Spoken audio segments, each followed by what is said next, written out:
Hi friends, welcome to ashwinbharathivlog. இன்னைக்கு வீடியோல என்ன பார்க்க போறோம்னு பாத்தீங்கன்னா ஒரு குருமா இட்லிக்கு ஒரு குருமா தான் பார்க்க போறோம். இது வந்து இட்லி, தோசை எல்லாத்துக்குமே ரொம்பவே சூப்பரா இருக்கும். இந்த அரைச்ச இட்லி குருமா பாத்தீங்கன்னா நான் இன்னைக்கு குக்கர்ல தான் செய்ய போறேன். இதுக்கு தேவையான அளவு எண்ணெய் சேர்த்துக்கலாம். எண்ணெய் நல்லா சூடாயிடுச்சு. இது கூட 2 கிராம்பு, ஒரு பட்டை, ஒரு இலை இதெல்லாம் சேர்த்துக்கலாம். இது கூடவே 2 வெங்காயத்தை நல்ல பொடியா கட் பண்ணி வச்சிருக்கேன். நீளமா கட் பண்ணி வச்சிருக்கேன். இதையும் சேர்த்துக்கலாம். வெங்காயம் நல்லா வதங்கட்டும். வெங்காயம் நல்லா பாதி வதங்கிடுச்சு. இது கூடவே 2 தக்காளி பழத்தை கட் பண்ணி வச்சுருக்கேன். இதையும் சேர்த்துக்கலாம். இந்த குருமாவுக்கு பார்த்திங்கன்னா நல்லா வெங்காயம் தக்காளிலாம் நீளமாக கட் பண்ணி சேர்த்துக்கலாம் தான் நல்லாயிருக்கும். இது கூடவே வாசனைக்கு கருவேப்பிலை சேர்த்துக்கலாம்.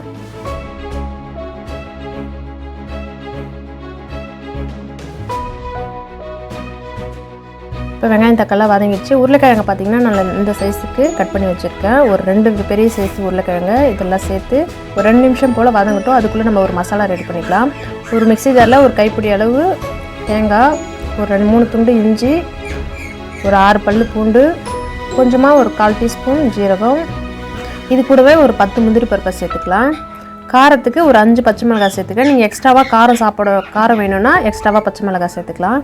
இதெல்லாம் சேர்த்து கொஞ்சம் தண்ணி சேர்த்து நல்லா கொஞ்சம் குறப்பாகவே அரைச்சிக்கலாம். நல்லா பார்த்திங்கன்னா இந்த அளவுக்கு அரைச்சிக்கலாம். இப்போ நான் பார்த்திங்கன்னா ஒரு 2 நிமிஷம் போல் வதங்கிடுச்சு. இது கூடவே ஒரு 1/4 டீஸ்பூன் மஞ்சள்தூள், 1 ஸ்பூன் காரத்தூள், 1 ஸ்பூன் போல் மல்லித்தூள் இதை நல்லா சேர்த்து கலந்துக்கலாம். இப்போ நம்ம அரைச்சி வச்ச பேஸ்ட்டை சேர்த்துக்கலாம். பேஸ்ட்டை சேர்த்து நம்ம எவ்வளோ குருமாவுக்கு எவ்வளோ தண்ணி தேவையோ அந்த அளவுக்கு தண்ணி சேர்த்துக்கலாம். நான் வந்து ஒரு 2 கிளாஸ் போல் தண்ணி சேர்த்துக்கிறேன். இப்போ இந்த குருமாவுக்கு தேவையான அளவு உப்பு சேர்த்துக்கலாம். சேர்த்து நல்லா கலந்துட்டு இது வந்து நல்லா உருளைக்கிழங்கு வேகிற அளவுக்கு ஒரு 4 விசில் விட்டுக்கலாம். இதை பார்த்திங்கன்னா ஒரு 4 விசில் வந்துடுச்சு. பார்த்திங்கன்னா ரொம்ப சூப்பராக குருமா ரெடி ஆகிடுச்சு. பார்க்கறதுக்கு ரொம்ப சூப்பராக இருக்குது. எண்ணெய்லாம் நல்லா பிரிஞ்சு. இதுக்கு மேலே கொஞ்சமாக கஸ்தூரி மேத்தியை சேர்த்துக்கலாம். இது கூடவே பொடியை கட் பண்ண கொத்தமல்லி தழையை சேர்த்துக்கலாம்.